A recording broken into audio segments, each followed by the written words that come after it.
Terima kasih Anda masih bersama dengan Kasih Paham. Kita masih membahas soal isu yang sedang menghangat kembali, soal wacana pemilu proporsional tertutup bersama dengan Bang Anil Marangeng dan juga dengan Mas Dev Laksono. Dan sudah bergabung bersama dengan kita lewat sambungan online Bapak Zainuddin Paru, Wasekjen DPP PKS. Selamat malam, Pak. Selamat malam.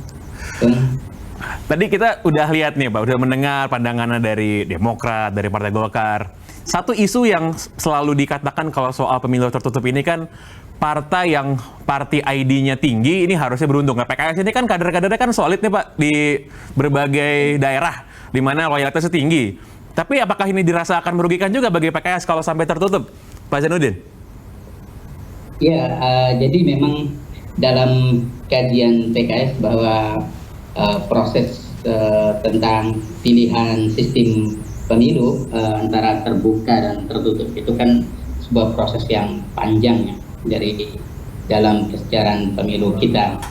Jadi tahun 2000 pemilu tahun 55 sampai dengan tahun 99 adalah pemilihan umum dengan sistem proporsional tertutup. Kemudian mulai 2004 kita beranjak ke sistem proporsional terbuka, dan 2008 melalui putusan Mahkamah Konstitusi PU nomor 22 sampai 24 tanggal 23 Desember tahun 2008 semakin menegaskan bahwa memang pilihan terbaik adalah sistem pemilu dengan proporsional terbuka. Dan ini sudah membawa dampak positif bagi perkembangan demokrasi kita yang cukup baik, di mana kekuasaan politik dari para pimpinan partai politik tidak menjadi batu sandungan dan kekhawatiran bagi semua anggota partai yang sedang dalam amanah untuk duduk menjadi anggota legislatif di DPR. Artinya kami ingin mengatakan bahwa sistem proporsional terbuka itu telah memberikan kesadaran kepada kita dan kepada masyarakat secara luas untuk ikut berpartisipasi dalam pesta demokrasi di setiap 5 tahunan pemilu yang kita laksanakan itu. Dan ini memberikan penguatan bagi semua pihak untuk kemudian bahwa kalau begitu ya kita boleh dong ikut bersama-sama dalam semua partai politik, pilihan apakah PKS, ke Demokrat, ke Golkar, PDIP dan semuanya. Jadi mereka tidak ada kekhawatiran dengan latar belakang apapun mereka, baik sebagai profesional, apakah dokter, advokat, akuntan, untuk kemudian ikut berpartisipasi dalam politik tidak ada kekhawatiran, karena mereka melihat bahwa pertarungan itu fair di lapangan dan ya suara terbanyak itu yang menentukan mereka duduk atau tidak di parlemen. Tapi kalau sistem tertutup ya segala sesuatunya ada di partai politik, dan nomor urut istilah mulai ada nomor urut peci dan nomor urut sepatu menjadi sesuatu yang tidak mengasihkan, tidak mengenakan bagi semua orang untuk kemudian ikut terlibat dalam partai politik. Dan oleh karena itu maka kita melihat bahwa apa yang telah dilakukan dalam pemilu sejak tahun 99 sampai dengan 2019 itu adalah sesuatu yang memang kita harus terbuka dan menerima apa adanya bahwa seperti inilah sistem pemilu. Apapun alasan yang diajukan oleh teman-teman yang sudah mengajukan permohonan ke Mahkamah Konstitusi, dan kemudian ada partai politik yang mendukungnya bahwa kita harus kembali pada sistem proporsional tertutup karena khawatiran ada liberalisasi di sana, ketidakkompakan dalam partai politik, kemudian ada biaya yang besar, ada timbulnya kekhawatiran dan permasalahan konflik di lapangan. Itu semua kan bisa dikelola oleh kita, oleh negara. Dan fungsi dari negara itu adalah memberikan jaminan partisipasi publik yang luas, dan fungsi itu kemudian dijawantahkan dengan menghadirkan lembaga penyelenggara pemilu seperti KPU, wasitnya ada Bawaslu, kemudian secara etik ditangani oleh DKPP. Dan oleh karena itu maka sesungguhnya kekhawatiran-kekhawatiran itu ya diselesaikan dan diatasi dengan lembaga penyelenggara pemilu yang sudah ada itu. Dan kalau kemudian kekhawatiran itu dibiarkan, apa artinya kemudian kita menghadirkan KPU? Apa artinya kemudian kita menghadirkan Bawaslu, kemudian ada DKPP? Dan kalau tentang pemilu kemudian memberikan nilai yang besar gitu, biaya yang mahal, Ya, apakah betul bisa menjamin bahwa dengan sistem proporsional tertutup juga tidak ada uang yang dikeluarkan, tidak mahal? Tidak juga.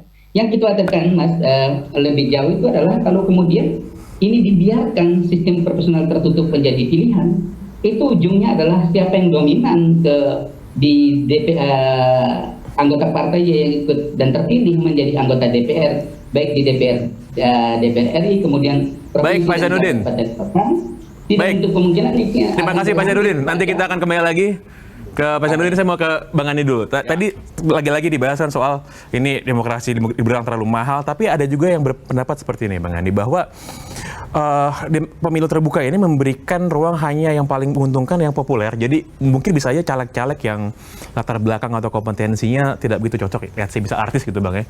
Sedangkan yang benar-benar berpendidikan, aktivis misalnya akan tersisihkan. Gimana dengan argumen seperti itu? Kalau dalam sistem tertutup, kemudian yang ada berkualitas, sudah kita coba sistem tertutup. Zaman Orde Baru sudah coba, zaman Orde Lama sudah coba, awal reformasi juga sudah kita coba.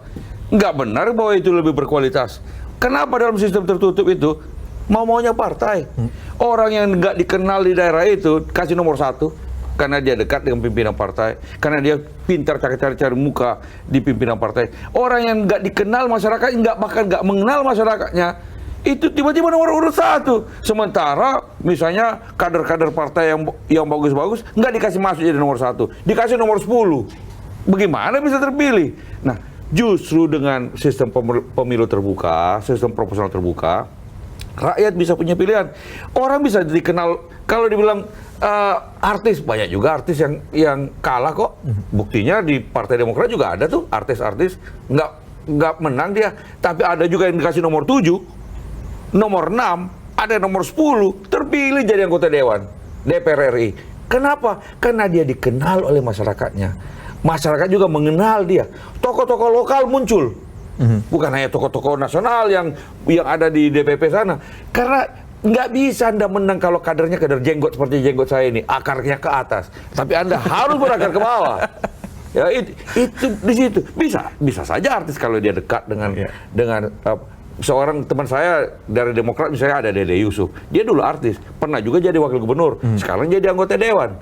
Tapi kan dia karena dia dekat dengan rakyatnya, dia terus menyuarakan kepentingan rakyatnya, dia memperjuangkan kepentingan rakyatnya, ya dia terpilih.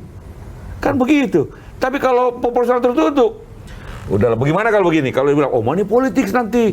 Oh, dalam sistem proporsional tertutup, money politicsnya bisa di partai. Kalau saya kira-kira begini, mau dapat urut satu enggak? Wani Piro.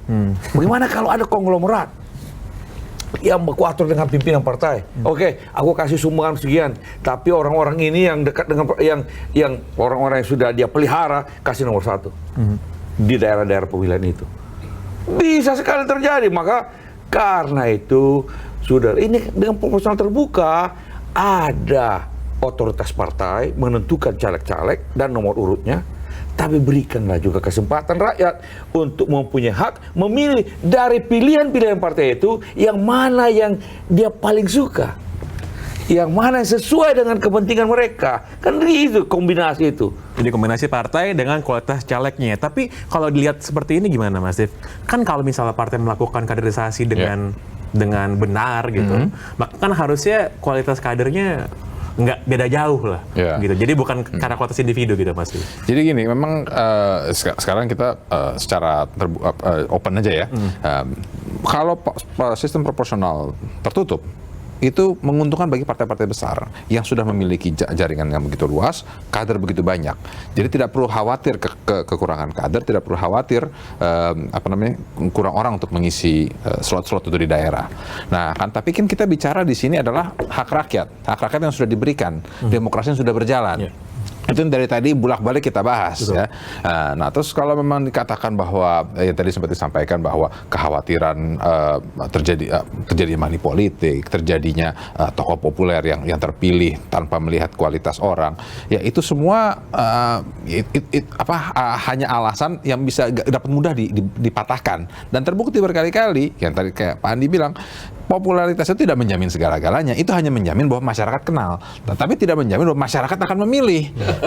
Karena sama juga gitu di Golkar juga gitu. Ada beberapa yang populer tinggi, ada yang uangnya banyak sekali gitu, berani cetak baliho spanduk di setiap pojokan. Akan tetapi ketika lawan seorang figur yang benar-benar dikenal rakyat, dicintai rakyat, justru bisa mengalahkan figur-figur tersebut.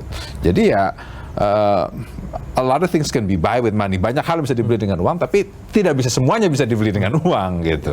Tapi kalau misalnya tadi mengacu dengan Mas Des bilang bahwa partai-partai besar akan diuntungkan, kenapa Golkar tidak mengambil posisi? Karena sebenarnya? kita membela demokrasi, kita membela kepentingan rakyat di sini, gitu. Kalau hanya membela hanya kepentingan kekuatan semata, ya pasti kita akan tidak berpikir lempeng. Tapi kita akan berpikir bahwa ini adalah hak rakyat, jangan lagi direnggut. Itu yang sudah terbaik yang masyarakat sudah miliki. Sistem kita memang masih dalam ever growing, ya. Kita ini masih tinggal di dunia, jadi masih ada selalu hal yang perlu diperbaikin ke depannya. Jadi dalam demokrasi ada yang namanya democratic accountability, akuntabilitas demokrasi. Tadi juga Pak Mahathir, Pak Anwar Ibrahim sempat singgung, ya. Ada akuntabilitas demokrasi, di mana demokrasi itu akuntabilitasnya pada rakyat, demos kratos, rakyat, kedaulatan rakyat. Karena itu, kalau demokrasi mengabaikan asas kedaulatan rakyat, lalu di mana demokrasinya? Bahwa proses demokrasi itu sesuatu yang berproses, itulah makanya kita bilang kita ini masih dalam proses konsolidasi demokrasi. Tapi proses itu harus berlanjut dong, bukan mundur ke belakang. Nah, kalau salah satu itu tadi akuntabilitas, bagaimana sejauh mana sistem demokrasi di sebuah negara itu punya akuntabilitas yang kuat terhadap rakyat yang diwakilinya, yang diperjuangkannya. Semakin kuat dia punya demokrasi akuntabilitas, semakin kita anggap sistem pemilu itu lebih baik kualitasnya dibandingkan yang lain. Makanya kita bicara tentang perbandingan sistem pemilu misalnya, bahkan perbandingan sistem demokrasi. Jadi itu bisa kita ada ilmunya di situ. Nah, kalau itu sekali lagi, kalau tidak puas dengan sistem pemilu terbuka, proporsional terbuka ini, mari kita coba maju, bukan dengan mundur ke belakang, maju ke sistem campuran seperti di Jerman, di mana tetap ada proporsi partai, tapi ada juga sistem distrik. Sistem distrik itu adalah sistem di mana satu daerah pemilihan satu kursi. First past the post gitu ya? First past the post, dan kecil. Jadi akuntabilitas jelas. Tapi kan masih ada proporsional seperti di Jerman. Misalnya 20% dari seluruh kursi parlemen itu diperuntukkan untuk kursi proporsional di mana daerah pemilihannya seluruh negeri. Jadi kalau misalnya sebuah partai dapat 10% dari 20 kursi itu, misalnya 100 kursi yang proporsional, 400 kursi untuk distrik. 20% ini kalau saya 100 kursi ini kalau partai saya, Partai Demokrat misalnya dapat 10%, maka dia 10% dari 100.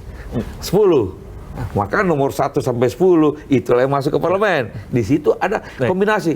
Itu kalau kita mau maju, atau mau maju lebih lagi kalau mau bicara tentang yang sistem pemilu yang mengurangi ekstremitas, kita milih yang model preferensial seperti di Australia. Itu membuat semua partai harus ke tengah. Betul. Karena dengan sistem preferensial, kalau Anda terlalu ekstrim, Anda tidak mendapatkan second vote atau third vote dari partai-partai lain. Tidak akan terakumulasi suaranya. Betul. Itu, Bang Adi. Nah, sebenarnya terlepas dari apa yang kita bicarakan partai-partai ini, kan nanti keputusannya adalah ketika sidang judicial review Mahkamah Konstitusi. Nanti kita akan bahas lebih lanjut bagaimana probabilitasnya. Tetap bersama kami di Kasih Paham.